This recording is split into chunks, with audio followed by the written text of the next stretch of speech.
कश्मीर की वादियों में, जहां बर्फ से ढकी चोटियां और हरी भरी घाटियां प्रकृति की शोभा बढ़ाती हैं, एक ऐसी कहानी ने जन्म लिया जो साहस, समर्पण और न्याय का प्रतीक बन गई। यह कहानी है पहलगाम के सलीकाबाद गांव की, जहां की शांत हवाओं में एक रात अचानक आतंक की सायत छा गई। यह कहानी है एक 13 साल के लड़के, इकबाल, जिसने अपनी मासूम आंखों से एक ऐसी साजिश देखी जो भारत की अखंडता को चुनौती दे रही थी।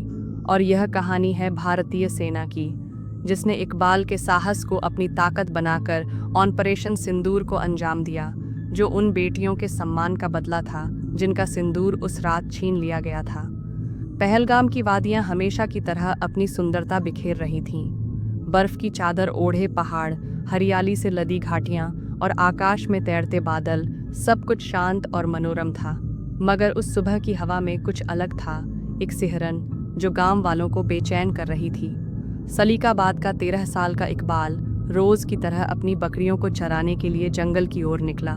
उसके हाथ में एक लाठी थी, कंधे पर छोटा सा झोला और आंखों में गांव की मासूमियत। जंगल के पास पहुंचते ही उसे कुछ असामान्य आवाजें सुनाई दीं, फुसफुसाहट, भारी कदमों की आहट और एक ऐसी भाषा जो उसने पहले कभी नहीं सुनी थी। इकबाल तुरंत सतर्क हो गया। उसने अपनी बकरियों को एक ओर रोका और झाड़ियों की ओट में छिप गया। वहां उसने देखा 6 लोग काले कपड़ों में, जिनके चेहरों पर ठंडक से ज्यादा क्रूरता की छाया थी। उनके कंधों पर भारी बैग थे और एक व्यक्ति बार बार एक रेडियो डिवाइस पर बात कर रहा था।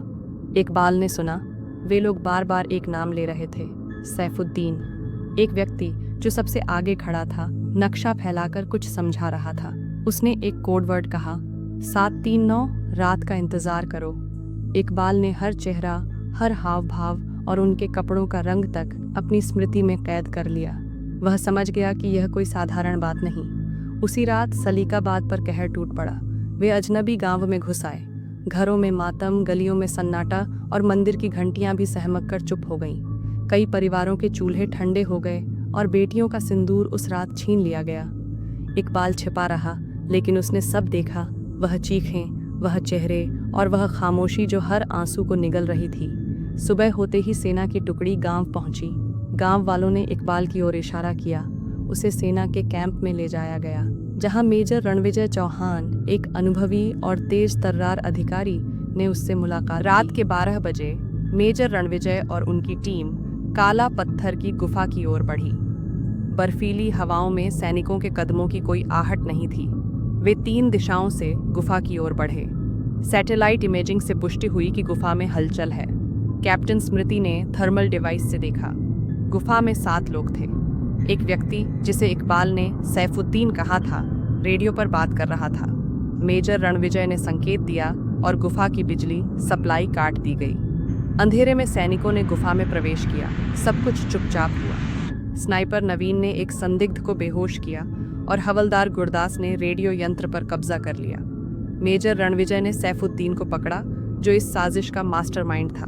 उसने कहा, यह सिंदूर का जवाब है, अब तुम्हारी साजिश खत्म। मिशन 8 मिनट में पूरा हुआ। गुफा से नक्शे, रेडियो फ्रीक्वेंसी और कई दस्तावेज बरामद किए गए। सैनिक बिना कोई निशान छोड़े वापस लौटे। हेलीकॉप्टर ने उन्हें सुरक्षित बेस तक पहुंचाया। इकबाल को जब मिशन की सफलता की खबर मिली तो उसने कहा, मेरे गांव की बहनें अब चैन से सोएंगी। ऑपरेशन सिंदूर की गूंज पूरे देश में फैल गई। मेजर रणविजय और उनकी टीम को वीरता पुरस्कार मिला और इकबाल को राष्ट्रीय बाल वीरता पुरस्कार से सम्मानित किया गया। सलीकाबाद में, जहां कभी मातम था, अब दिवाली जैसा उत्सव मनाया गया। गांव की बेटियों ने इकबाल के सम्मान में एक गीत गाया, जो आज भी पहलगाम की वादियों में गूंजता है। ऑपरेशन सिंदूर सिर्फ एक सैन्य मिशन नहीं था, ये एक संदेश था।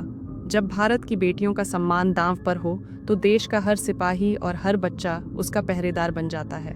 यह कहानी साहस, समर्पण और न्याय की है, जो हर भारतीय के दिल में गर्व जगाती है।